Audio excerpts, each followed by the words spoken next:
আসসালামু আলাইকুম রহমতুল্লাহ বারাকাতুহ। আমার সম্মানিত দর্শক শ্রোতা ভাই এবং বোনেরা, আমাদের সদ্য নির্বাচিত প্রধানমন্ত্রী জনাব তারেক রহমান সাহেবের কন্যা জাইমা রহমান সম্পর্কে একটি ভিডিও ভাইরাল হয়েছে।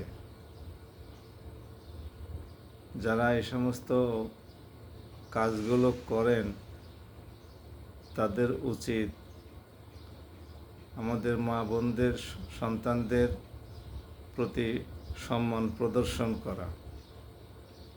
তারেক রহমান সাহেবের ফ্যামিলি একটি ধার্মিক ফ্যামিলি। তারেক রহমান সাহেবের শ্বশুরের ফ্যামিলি ধার্মিক ফ্যামিলি এবং জাতীয়তাবাদী ফ্যামিলি। জাতীয়তাবাদী শক্তির মধ্যে নাস্তিক কি আছে? দুই চারজন থাকলে থাকতে পারে।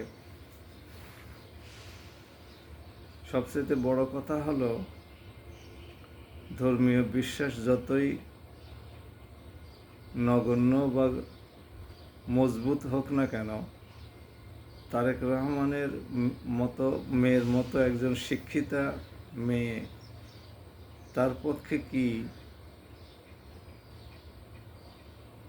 যেভাবে ভিডিও ভাইরাল করা হয়েছে এবং দেখানো হয়েছে সেরকম উচ্ছৃঙ্খল নাচ করা সম্ভব কোনো অনুষ্ঠানে গিয়ে? এটা কি তার সম্মান, তার দেশের রাজনীতির যে ঐতিহ্য তার সাথে সঙ্গতিপূর্ণ? যারা এই সমস্তগুলো করেন তাদের স্মরণ রাখা দরকার, রাসূলুল্লাহ সাল্লাল্লাহু আলাইহি সাল্লাম কোনো সতীসাধ্যী নারীর প্রতি কুৎসা রটনা করাকে অত্যন্ত ঘৃণ্য অপরাধ হিসেবে গণ্য করেছেন। আসুন, যারা এই সমস্ত অপকর্মে লিপ্ত তারা সচেতন হই।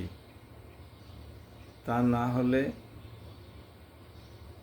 যারা এই সমস্ত কাজ করে যাচ্ছেন তাদের আত্মীয় স্বজনদের সম্পর্কেও এরকম